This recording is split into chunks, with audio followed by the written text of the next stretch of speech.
Okay. Okay. Anyway, good to see everybody. Thank you for coming back.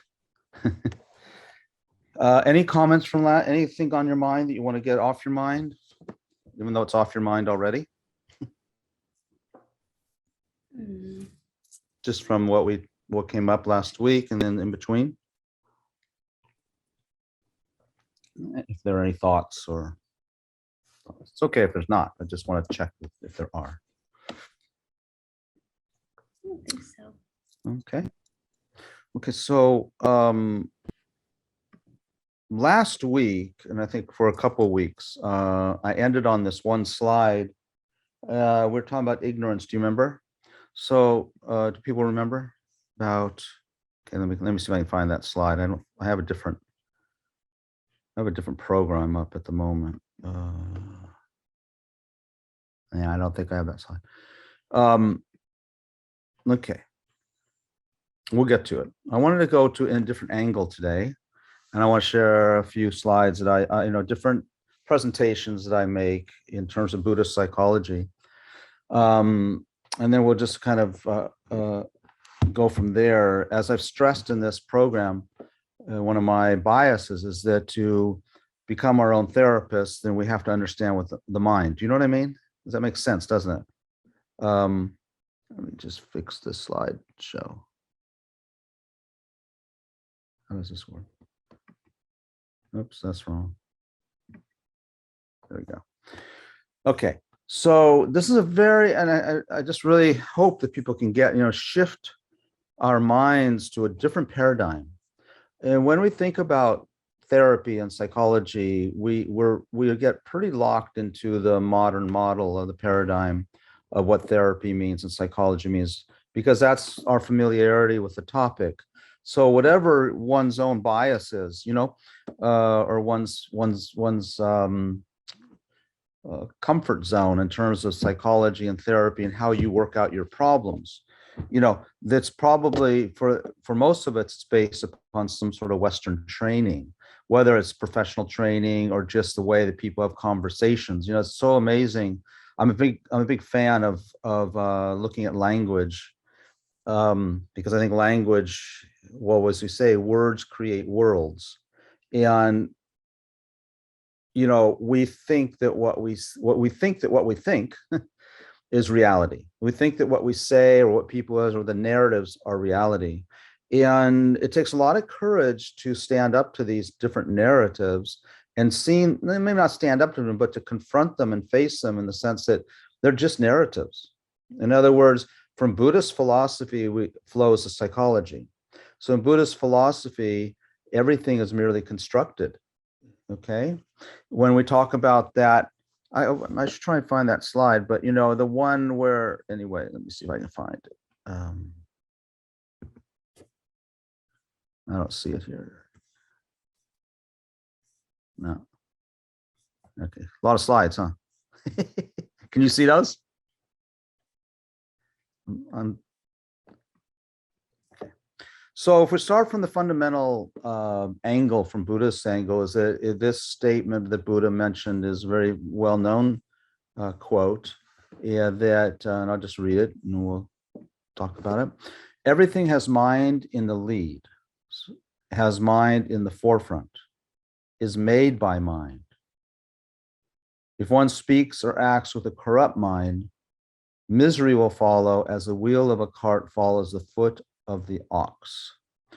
This is quite a provocative statement when viewed in the context of modern psychology and what it is we're trying to do with our lives and with making people happy and helping ourselves to be happy. So let's deconstruct that just a little bit. Everything has mind in the lead. So I don't think that we would say that, when we look at the political situation, Ukraine, or all these bad things, I guess, climate change, violence, gun violence, and this, we wouldn't, our default mode is not generally, if you're like me, our default mode is not that everything has mind in the lead, even the situation in Ukraine and climate change and violence and gun violence and pollution and poverty and homelessness. So the way we approach those problems is not from the point of view that everything has mind in the lead. It's like those problems themselves are the lead, and the mind follows that. Do you know what I mean? It's we focus on the homeless situation. And by the way, I hope you know me well enough by now to know that it does. I'm not saying we don't focus on those things. The purpose of the class is to kind of reorganize our thinking so that we actually become more. The reason we are reorganizing our thinking is because our goal is to be happy. That's all. It's a very simple thing. So a happy, content. And when we start talking about not happy and not content, I've talked about this probably too much already in these classes, but we have to become familiar with what we mean by suffering. And I think that this is a hard one for us modern people, because we have created a relatively comfortable potential, right, physically, in terms of our external environment. So it seems to work, so then we do it more. You know what I mean? I mean, TV is a great help in understanding spiritual path. We've been watching this show called 1883. Anybody hear of it? Yeah, it's 90% really good and 10% really bad. That's they get you with the 90% part, and there's this 10% where it's like, kind of dumb. But anyway, it's just a story about the pioneers moving across the West and, across the States, 1880s. And I mean, the bloodshed and then sickness and getting robbed and, on and on and on. So we've done a lot to alleviate those kinds of problems. So one person gets shot with an arrow that has some poison on it, and they can't cure it, right? Because they didn't have the science then. And then, then they're coming across in wagon trains, but at the same time, the railroad is being formed. So the railroad is going to take care of a problem, which is this treacherous journey on wagon trains and over the land. So we have that stuff now.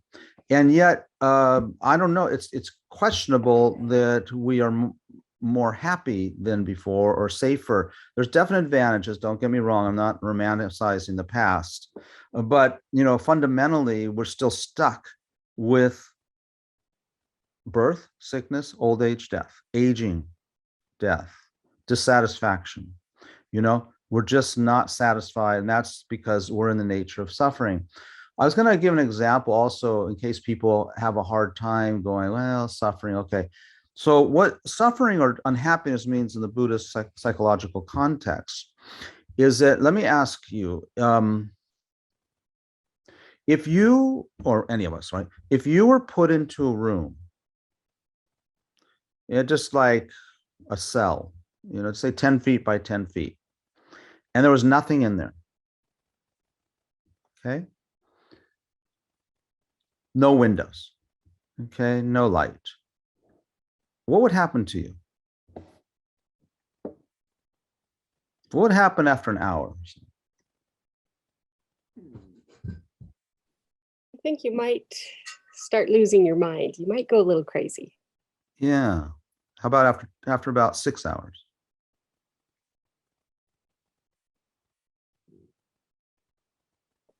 You'd lose track of time. And what do you think what is your guess as to the quality of one's mind?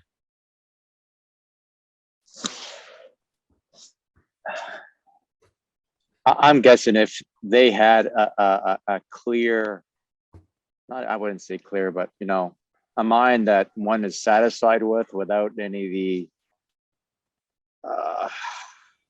the harshness that we put on ourselves and our thoughts, maybe they'd be fine with themselves.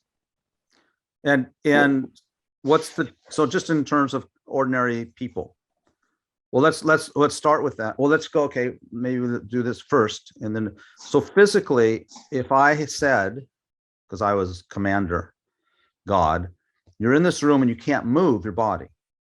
Okay, let's just start with that. This is the physical. Let's not talk about the mind for a moment. Okay. Physically, what happens? You can't move. You're forbidden. In most cases, you probably become claustrophobic. Yeah. And okay, so are you sitting cross-legged? Are you lying down? What do you think is just humor me? What do you think is the the position. You can have any position you want. I Probably would lie sitting. down. Okay, lie down. Is that I what you would said? be up against the wall. Up against the wall. Sergio, what did you say? Probably sitting. Sitting? There's no chair, so sitting cross-legged? Sure. Okay, so all of you gave your answer. Now just visualize yourself in those places. How long and remember, you're not allowed to move. What happens? How long? What happens after half hour, 2 hours? Your body gets sore and achy because you're not moving. Starts aching, right? And then you're still not allowed to move. What happens? Eventually you'll get sores, like bed sores. Right? Maybe your muscles will start to contract, or I don't know, something will happen with your muscles. Yeah. And then, I mean, you're going to go through a lot of physical discomfort, aren't you? Yes. Okay. Yeah. So that's one example. Now, if we take the mind, so same thing, just remember that little example. So we're breaking the human being or the being into body and mind. What about the mind now? And you got to we're just talking generally, generally speaking, so you can't move. And I saw this situation where someone was, oh God, I'm sorry for my television, obsession, but I learned a lot from it. And someone was buried in a coffin alive. That's a pretty good example. I couldn't imagine. I started freaking out, for him. Okay, so he's in this coffin, he can't move. What do you think starts happening to the mind? Well, if you're umatharma, you'll punch through because you're Super. Yeah. Okay, you can't punch. by confidence. Okay, what about the mind part of it though? Okay, you can't punch through it. That's why. Hey, but why? Why do you have to punch through it? Because she focused on her goal and she But was why? able to No, achieve. Why? No, She not was how. trained. No, why though? Why didn't she just lie there? Because she was determined to survive. Oh, so survival. So what would have happened if her hands were tied? What would be her experience? What would be her mental experience? Her mental experience, I believe in the scene she freaked out, and then that's where she starts reminiscing of her kung fu master that trained her mind to be focused. Okay, so with you in there, or me, Mhm. or anybody else, what begins to happen? The mind begins to suffer, doesn't it? That's all I'm trying to get to. The emotions start going crazy. You might shut down. It's possible you just shut down, right? But getting there, I mean, none of us would actually seek that experience out, would we? No. Okay, that's what's meant in Buddhist philosophy and psychology, that we're in the nature of suffering. That's exactly what it means. Because if we do nothing, suffering starts showing up. And it always shows up. So when we're sitting here together, even if we're together right now, and I talk, and like this class keeps going on and on and on and on and on, hour and hour, people are going to get agitated, bored, leave, right? Right? Unless the entertainment's really good. But, even a 3-hour really good movie, it doesn't hold us, right? I mean, at a certain point. That's what I'm trying. So can you get, sorry, I don't mean to lecture you. I am lecturing, but what I'm trying to say is, can you see that the reason we can't watch a 6-hour movie, the reason we can't, okay, let's say I like coffee. The reason I can't drink coffee continuously is because it turns to suffering. The experience becomes suffering, doesn't it? Even a massage, or a hot tub, right? Can you have can you have a massage forever and it not bother you? You have a 7-hour massage. That's a hard one. Yeah. I can't do like a bathtub for ever. That I think one time I was in a jacuzzi for like longer than 30 minutes and I just couldn't, I had a hard time breathing. Okay. so please get this point that none of us can.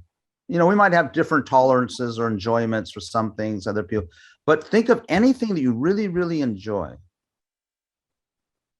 And it doesn't continue to give you enjoyment, does it? The more, eventually you stop doing it. That is the definition in Buddhist philosophy and theory of the definition of suffering. Okay, so the definition of suffering is not, you know, I feel like seeing my friend and she's not around. I mean, that is a kind of suffering. But remember last week we talked about the 3 levels, suffering, which is like suffering of pain, like stubbing your toe, having a toothache, headache, emotional pain. You know, here someone has, your friend has, you know, someone has died. That's the suffering of suffering. And all of us, even animals, can relate to that. Then I was explaining to you a little bit about the suffering of change. And the suffering of change just means nothing lasts. So that's considered a suffering because it's kind of like, that's a bad deal. It's a bad deal. So no pleasure that relieves us or gives us a little bit of fun or happiness lasts. So that's kind of that's considered a bad deal. It's a little bit like, you know, I remember years and years ago that the secret came out about American cars, General Motors and Ford, that they built cars to last only 7 years. Did you know that? Yeah. And then Toyota came along and had cars that last 20 years. General Motors and Ford intentionally didn't have them last more than 7 years because they want to, you know, they sell more cars. Interesting model, right? So it's our pleasure and our enjoyments are like that. We can't come up with one that doesn't eventually sour. And that's considered the suffering of change. Okay, but in normal conventional world, we don't call that the suffering of change. You know, we don't call that suffering. It's like we call, okay, we're going to go on a holiday. We call that whatever, happiness. So in the Buddhist context, it's not that it's unhappiness or happiness. It's just that's not the answer. That's all. Go on a holiday. Just don't grasp at it as that this amazing, you know, it's going to make you happy. But our default mode, and this is where we have to be honest with ourselves, when we go thinking about the holiday, it's because we think that's what happiness is. And of course, if someone asks you, oh, you know, is going to, you know, the Himalayas or going to Napa Valley, is that happiness? And you think about it, you go, oh no, it's not really happiness, but I'm really looking forward to it. I'm not talking about the intellectual one. I'm talking about default. Our emotional default mode is we're approaching Napa Valley or the Himalayas as happiness. Okay. Intellectually, I get it. We're all going to say, no, I know it's not real happy. That's not what I'm talking about. So that default approach is what's referred to as suffering. Now, where does that come from? Where does that come from? You know, we all know probably what I'm talking about. We all have some awareness of, but we don't stop it, do we? Why? Because it's comfortable. It's comfortable. Yeah, but we know that comfort is not the answer, right? Why do we still do it? And by the way, it's not that comfort is bad. It's this clinging, ignorant idea about the comfort that we go into it with. I'm so excited about going to dinner tonight and seeing my old friend. That's comfort, right? Your old friend produces a comfortable sensation in our mind because we, you know, like that person, you know, whatever, you know, because of camaraderie and all that sort of stuff. So we're not saying don't do that. We're saying don't be tricked. We're all tricked that that's it. So we spend our life going from comfort to comfort, correct? Mm-hmm. And none of them. And so the suffering of change tells us that's really ignorant because all those comforts are going to deteriorate. They don't have the quality of lasting. Okay. So that's where our idea of suffering is different. It's not like depression and, you know, those are suffering states. Don't get me wrong, but that's the same as change, though. I mean, that deteriorates as well. yes, Right. So mental health here in the Buddhist context, mental health is contentment. Okay. And it's actually considered mental disease to rely on things that give comfort as the answer, because they always deteriorate. So I often tell the story of Lama Yeshe, my guru. He loved beautiful things. He'd go to travel to the West and bring back these beautiful teapots and vases and whatever. He'd give them all away, by the way. But he used to say to us, I think I've said this in this class a few times, he used to say to us, you know, you Western people don't get it. You think that you have to give up all that stuff. He said, us Tibetans and Nepalese would love to have what you have there. He said, but the thing is, enjoy what you have. You've created those causes, but just don't cling. That's our problem. We cling. We cling. And you can see it in our relationships, you know, we meet, whether it's a romantic relationship or friendship, we don't want it to end. Feels so good.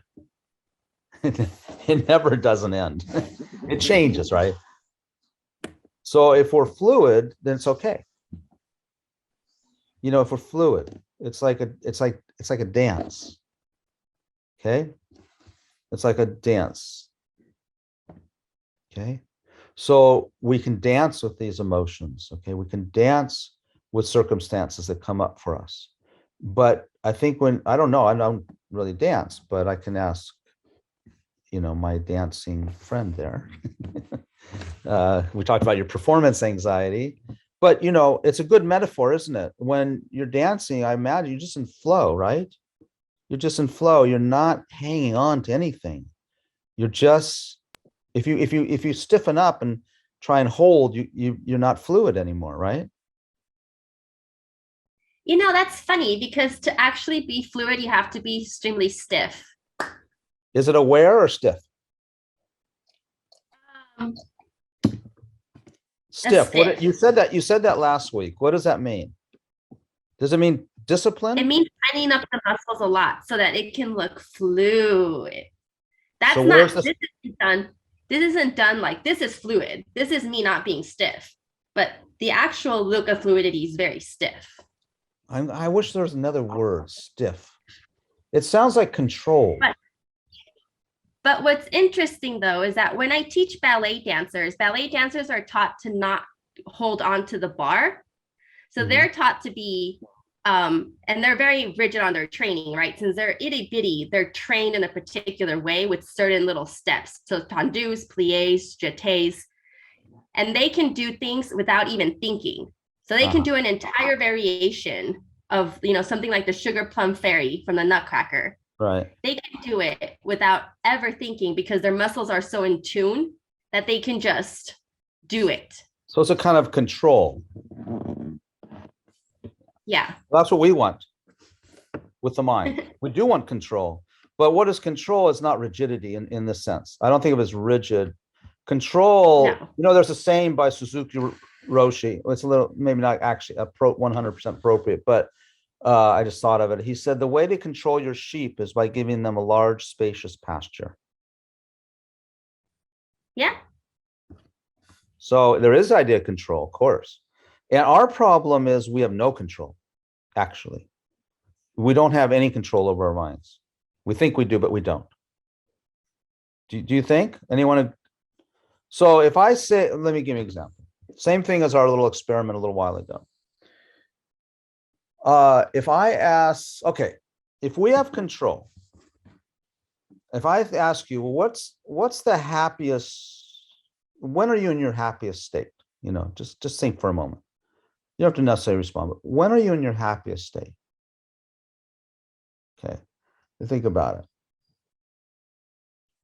Now think, tomorrow morning when I wake up, I'm going to be in that state for at least 48 hours.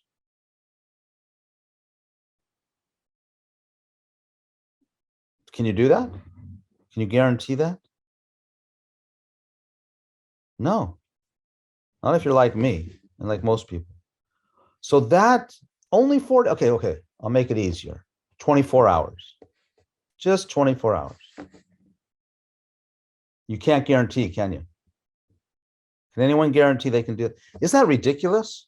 I mean, when you think about it, okay, when you get up in the morning, you're going to guarantee for 4 hours. Even then, we can't guarantee it, can we? Because in that 4 hours, someone might, you go out to your car and someone rear-ended it, or you hear that your cat died, or, you find out that, you're supposed to be in at work an hour earlier than you thought. And your mind goes, you know what I mean? It just, so that the point is we don't have control.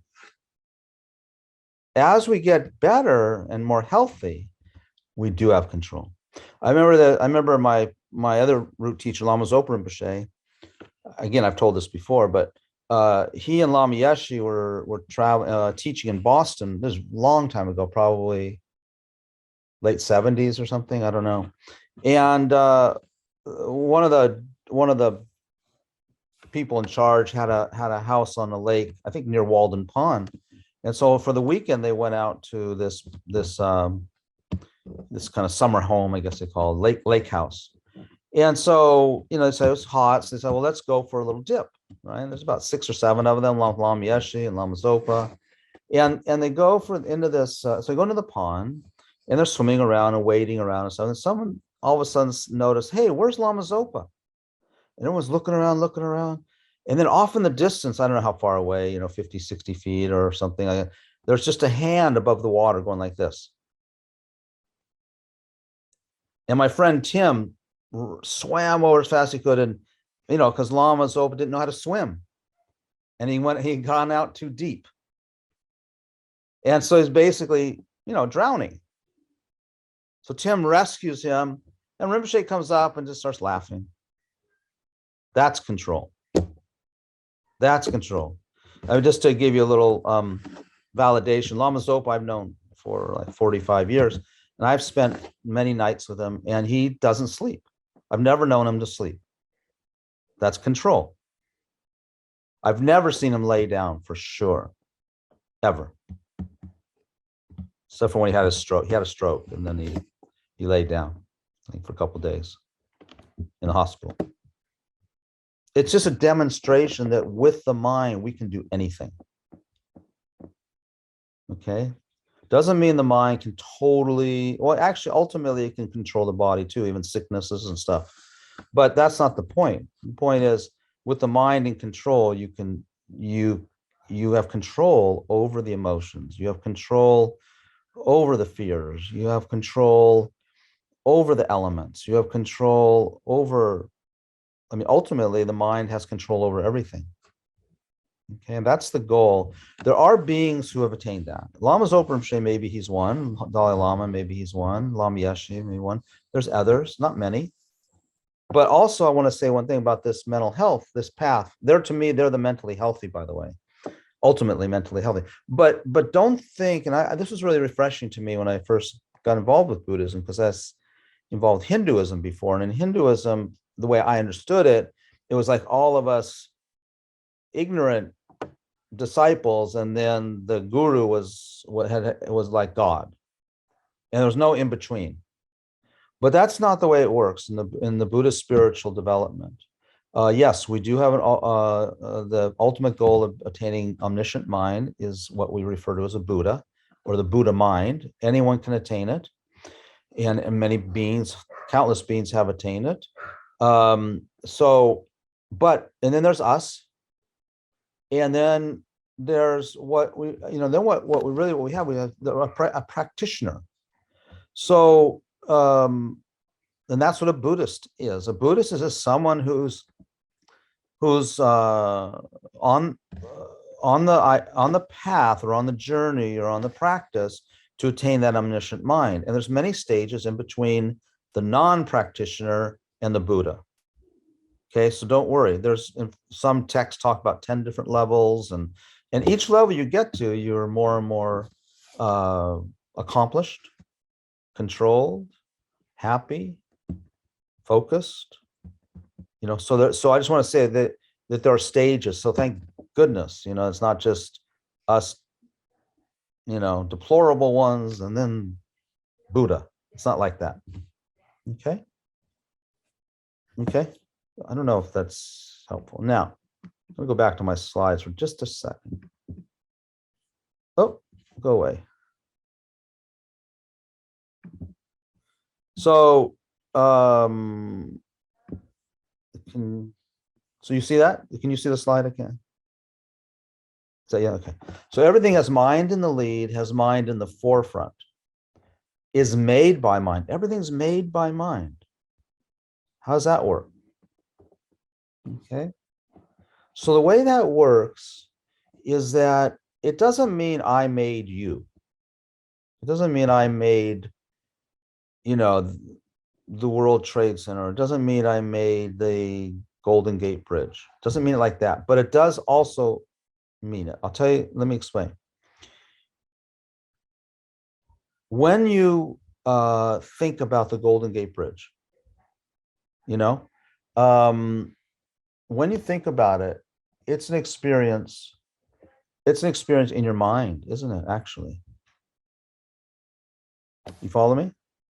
Where are you experiencing the Empire State Building?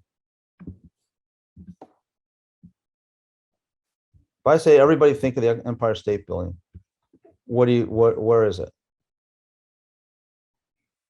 It's in one's consciousness, right? Now, if you are in San Francisco and looking out at the Golden Gate Bridge, we're experiencing it, right? You say, there it is, it's right there. Okay. So if you think about, there's the Golden, you can even look across your room and you can use an example of something in your room right now, you know. You look across Golden Gate Bridge and you see the arches and you see the pavement, all that. Where is that being seen? I sense. Where is the, excuse me? I sense. Okay, it's eyesight, right? Mhm. Are the eyes experiencing it? When you turn to your friend and say, oh, look at, they've painted the Golden Gate Bridge recently. Is that your eye experiencing it? Well, you're using that sense, though. You're using a sense, right? Is the sense experiencing it? Where's the experience of the Golden Gate Bridge? In the mind? Could you have it? Okay, I agree. Can you have the experience of the Golden Gate Bridge without the mind? Let's see that first. I would say no, because the mind is what cognizes. Yeah. Okay, so mind. So if you took your eye out of its socket and put it on a table, could it see the Golden Gate Bridge? No, because it's separated from the mind. Ah. And if the Golden Gate Bridge is there, but you're in New Orleans, can you see the Golden Gate Bridge? No. No. And if the Golden Gate Bridge is there and your eye is there, you lay it on the railing by the Golden Gate Bridge, but there's no mind. Can you see is the Golden Gate Bridge being seen?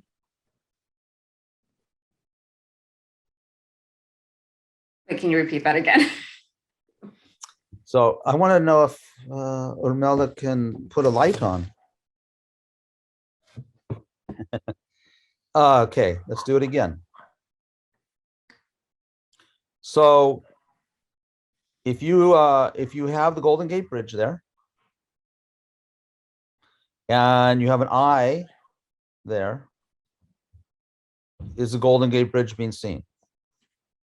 No, because the mind's not there. Ah, now if you have the mind there, if you have a mind there, that you can just imagine this. The mind is there, but no eye organ. Can you see the Golden Gate Bridge? No. No. And if you have the Golden Gate Bridge there, but no eye organ and no consciousness, can you see the Golden Gate Bridge? Is the Golden Gate Bridge being seen?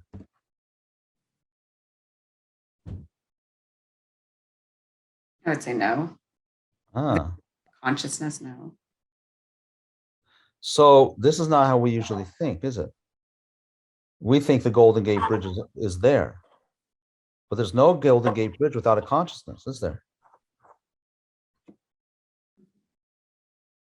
So that's where Buddha says everything's made by mind. I mean, I think that's correct. One way to say it is everything is made in dependence on mind. Okay. Everything is made in dependence upon mind. No mind, no thing. So I have a lot of these debates with my kids and stuff. So you know that distant planet way out there, billions of light years away. If you don't see it, is it there? Not necessarily. So how do they say it's there? Through research and investigation. But yeah, so we automatically default to there's a distant planet out there. And we think it's out there objectively, right? But it's not there objectively. Those scientists have constructed it also in their minds, and they pass it on to us, and we say, oh yeah, there's a planet out there. So this way of thinking, many different facets to this perception. That is the basis of all problems, that misperception. That's called ignorance. Remember that slide last week with the ignorance slide? And I really apologize for not having it up right now. Let me see if I can find it. Everybody wait, everybody take a breath. I have to leave early today. I don't know if you heard that in the beginning. I did not hear it. Okay. Don't worry. I'll see you next week. Okay. Are you leaving right now? Yes. Okay. Did I leave you confused? No. Oh, okay, good. Okay, thank you. Yeah. Okay. I'm just looking for this slide. Okay, I won't.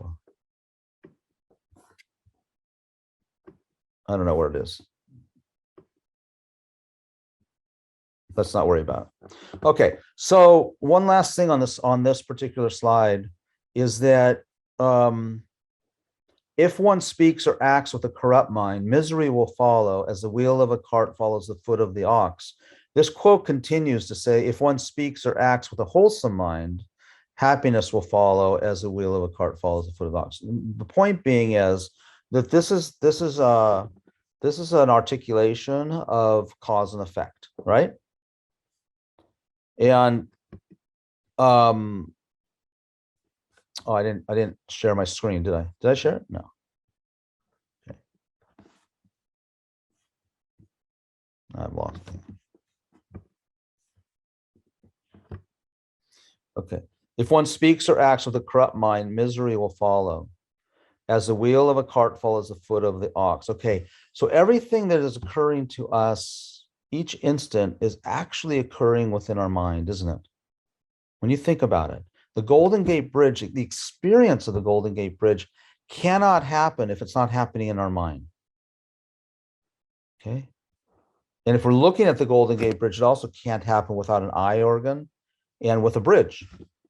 Okay, there's three things that need to make the experience of the Golden Gate Bridge happen. So every experience that we go through is dependent upon a mind that's experiencing it, a consciousness. Now, that consciousness, that mind is active. And so if one speaks or acts with a corrupt mind, the key word here about being corrupt, so there's wholesome minds and there's corrupt minds.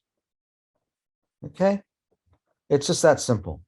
And we don't often know, we had to do a little bit of study about which is which. Okay, so in Buddhist, so this is the whole Buddhist psychology right here, is if we want to have a healthy, happy mind, then we take this thing, if one speaks or acts with a wholesome mind, happiness will follow. If we speak or act with a corrupt mind, misery will follow. So now we have a whole different look at psychology. So when we're experiencing depression, as an example, and that's that we'll call that misery, okay, unhappiness, whatever you want to call it. That the cause of that misery is is speaking or acting with a corrupt mind at some earlier time. That is not common to Western psychology. Western psychology will say what? Where did that depression come from? Your mother. Yes. Mother, the parenting. Where else? There's all kinds of, it depends what school of psychology you subscribe to. Alcohol use, substance abuse. Where does substance abuse come from? It'll come from your family history. DNA, it's in your DNA. That's why you have depression. You have more. So it doesn't mean that DNA and these physical things don't exist. But whether one gets depressed or not is dependent entirely upon the causes we create in our minds. Because some people drink and don't abuse alcohol and don't develop an addictive personality. Other people drink just a tiny bit and they develop it. It's not in the substance, okay? As much as we want to blame the substance, it's not, the problem is not in the substance. Now, problem is that our minds are such that they get very easily influenced by the substance. So, because if we have the causes in our mind, you take one drink, you could become an alcoholic, right? And I mean, I'm kind of exaggerating, but that kind of thing can happen. One thing can happen and then the rest is just downhill because the causes are in the mind. If you don't have the cause, you won't experience the result. If you don't have a cause, you won't experience the result, which is good and bad. Okay? If you don't have the causes for happiness, you won't experience the results of happiness. If you don't have the cause to be killed by somebody or beat up or stolen from, if you don't have the cause, it won't happen. It's great. Some of those stories, like I was reading the other day, these stories of, I was reading about how many people have survived plane crashes. People have survived them. Sometimes one survivor, I remember this one, this plane crashed in the middle of the Amazon, just crashed. And one girl survived. She was up in a tree or something. People say, oh, what saved her was the tree, right? It's not how it works. That's not the cause. That's the condition, yes, not the cause. Okay? Can I say something, Karuna? Of course, anybody can say something. If anyone ever has a chance to go to the Hiroshima Museum, here in Japan, it's not a gory thing. And one of the stories, I don't know why, it just made such a big impact on me. There was a guy right in the center of the city, and a wall fell on him as a result of the blast.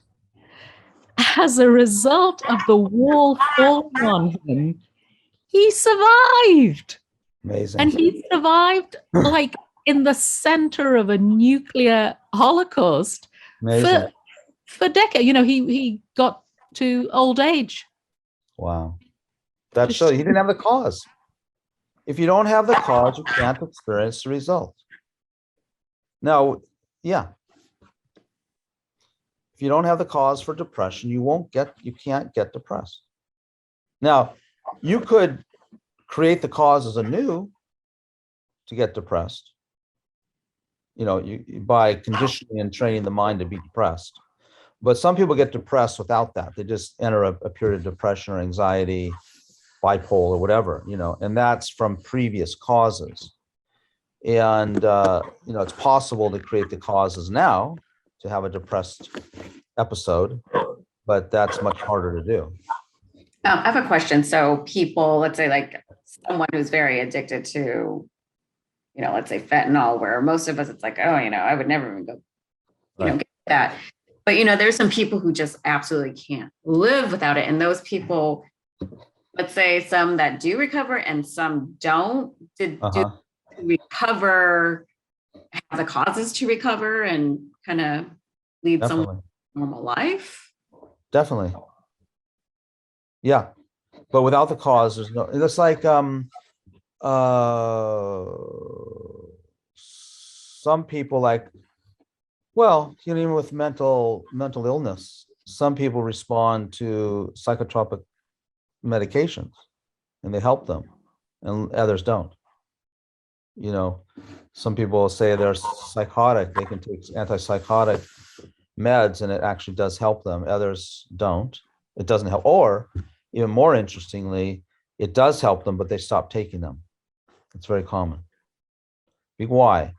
Because they don't have the cause. They've created such heavy causes in their mind stream in the past to experience that psychosis, that reality, that medicine is not the cure, it's just a condition. So they have to have the causes to experience the healing, to have a healed state of mind. They don't have the cause for a healed state of mind, they won't experience it. So we had a monk in where I live in the monastery in Nepal, at Kopan, and one of our best, brightest monks, he's in his early 20s, and he started to develop schizophrenia, and very, very sad. And I remember we went to Lama Zopa Rinpoche and Lama Yeshe, you know, these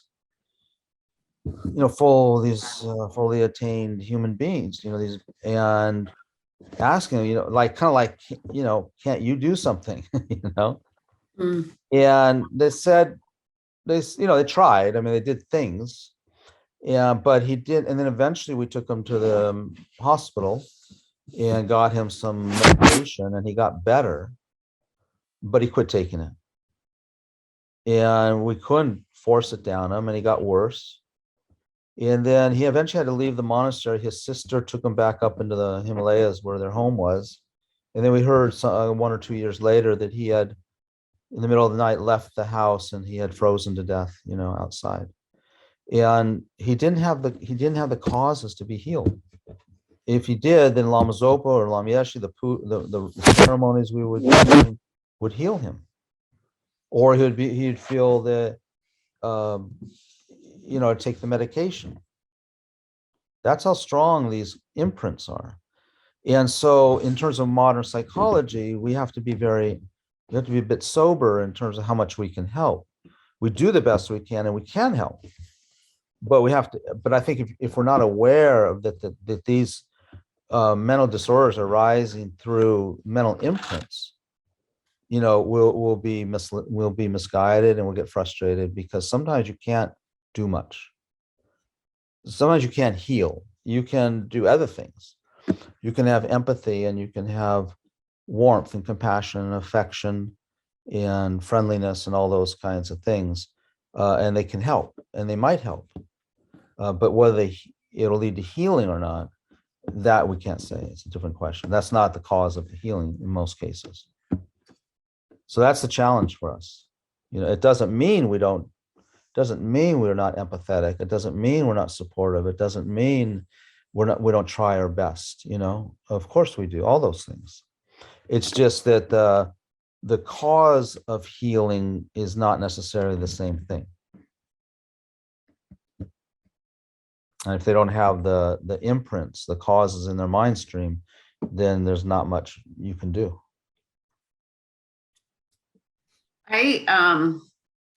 So I started taking antidepressants probably 10 years ago, and I felt like I kind of started taking the same time I started meditating and reading about Buddhism. And, you know, there were times where I was like, I'm feeling fine. My meditation just helps ground me. But then I started going back into that dark place. And it's like, okay, I got to restart my medication. And I've had maybe a few periods where I don't take it, like, 'cause I'm fine or I'm lazy or whatever. And it just comes back. So like, so that means would that mean like, that's my karma from previous lives. Like I created the causes to get off the meds. Yes. Yeah. So here's my understanding. So when we say about karma, which is really it is karma, but just for people who don't have background in that language. When we talk about karma, really what we mean are mental imprints. So previously, very likely previous lifetime, because the consciousness is a stream. It doesn't end in this life or the last life. It continues to, and when the consciousness leaves this body or the body, it does have the mental imprints. It does take the mental imprints with it. That's sort of the sad part of mental imprints or karma, whatever you want to call it. So mental imprints don't ever disappear until they ripen and then they're gone, right? It's like popcorn. Once they pop, they won't pop again, you know. But of course, new ones are always being created. So when, for the spiritual practitioner, first of all of us have those imprints, you know, not just you, Vanessa. So all of us have that. We have the imprints for the non-practitioner. We don't know who that is anyway. You know, we don't know about previous lives and all this. But we have the imprints to be killed. We have the imprints to be raped. We have the imprints to be psychotic. We have the imprints to be heroin mentality addicts. We have all those imprints until we don't. So the two things that we do is don't create more of them. Okay, that takes care of the future. But what about the past? So let's say I was a soldier my last life. I was in World War II or something, and I killed a lot of people. Then those mental imprints tend to ripen if you're on your consciousness. And I'm just speaking from my study. I don't have any experience, of course. But when the mental imprints will ripen as, you know, if I'm a human, you know, being probably a lot of sickness, short life, maybe cancer, then also could be being born around a lot of violence, a lot of aggression and violence. And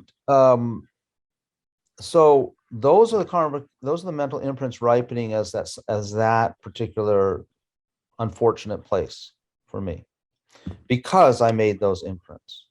And of course, you're not telling your clients this, right? You have a client, you know, unless they're open, it's kind of abusive to say, oh, it's your karma, you know, it's not even helpful. But for the practitioner, it is interesting to think, okay, well, I did create these causes. Now, when you create a cause and the effect is ripening, it'll never ripen again. But what tends to happen is when the karmic imprint is ripening, we often do the same thing that created that imprint.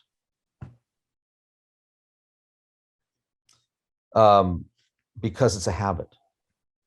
So like depression, sometimes I think I don't know what it's caused from, what karmic, I think it's different imprints, but it can be related to harming people, you know, or harming beings. I know many good-hearted people, they become veterinarians. 50% of a veterinarian's job is euthanizing. You can't say bad or good, it's just imprints. They will ripen. Now, the beauty of this is we don't have to wait till each of our imprints ripens and then we're done with them. So in your depression, for example, if you allow the imprints and you don't lose control, I mean, you know, don't put yourself in danger, and just that these are ripening and dissolving and then they're gone. So it's possible to get rid of the imprints of your depression quicker if we're taking medication, for example, which I don't discourage, depends on the person. But if we don't, you know, if we have sort of a strong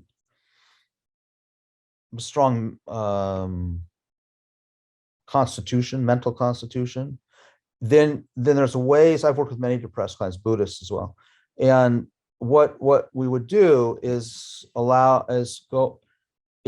sorry, stumbling on my words. What we do is help people create an environment where they can experience the depression without it depressing them. If that makes any sense.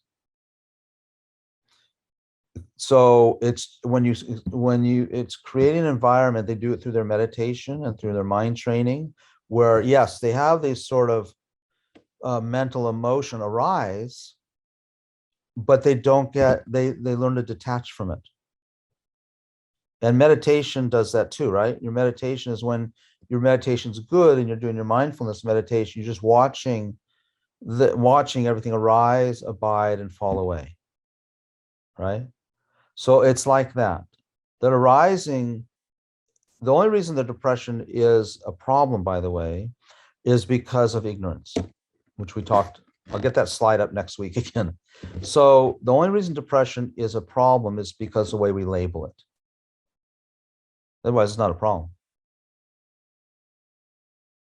You know, we say, oh, I don't like that feeling. That doesn't feel good. But if you take away that doesn't feel good, the experience begins to change. It's just emotion. It's just the rising of feelings. It's the clinging, you know, the identifying it solidly and concretely and inherently that makes the problem. And that's what that ignorant slide was about last week. So we'll revisit that next week. Is that a good idea? It always comes back to the philosophy, you know. You can't help it. Any other things? We're after 7 now. I'm happy to stay for a few minutes, but Karuna, may I throw something in again? yes. And I want to thank Vanessa for being open-minded about that. Thank you. Yes, Paula. As you know, or maybe you don't know, I work for TNL, and so this is not just a plug. But to add to exactly what Karuna has been saying just now, our classes actually, and I swear to God, this is not a plug. You can create merit, and merit is a countermeasure to causes, right? Right. Well, it's a positive cause. It's a positive cause, exactly. Yeah. You know, so and I'll tell you something very quick. When the Ukraine thing kicked off, you know, I'm busy and I'm lazy and I'm useless, but I thought I just want to do some prayers for Ukraine. And so I started some practices, Buddhist practices, specifically to pacify the mamos. The practice is irrelevant, but what I'm telling you, something very, very interesting happened. I did those practices for a week or 2 weeks, and I'm continuing. And I did it thinking about Ukraine. I wasn't thinking I want to fix my idiot mind and my problems and my stuff. But you know, after 2 weeks of creating that merit, I've been sleeping a little more easily. And that was an intense period of doing prayers that I wouldn't normally, because I'm just too friggin' lazy, you know? Right. So that's it. That's what I wanted to share. So use our classes to build merit. It works. Yeah, I think just to conclude on that, that's the remedy. Like I said earlier, we create all these causes for unhappiness and happiness. And the whole part of the Buddhist approach, create more happiness imprints. It's in our hands. You know, it's in our hands. If you want resources, if you want wealth, if you want a partner, if you want to be in a less violent world, right? If you want to be in a world where there's much more peaceful and love and spiritual practice, create those causes. Now we create these causes. No one else did. We did this. And by the way, we didn't create the causes of being in Ukraine. Okay, that's heavy. Those are some heavy, heavy negative causes. And people think you're so mean when you say it. It's not mean, it's objective. It just is. It's sad too. Very, very, very, very, very, very sad. And the sadness, ultimate sadness, comes from people create the causes for their suffering, and they suffer. Both those things are sad. Okay. Thank you so much. Good to see all of you again, and we'll see you next week. Sergio, great seeing you. Thank you. Okay. See everyone later. If they can make it next week, good. And bring some questions if you have them.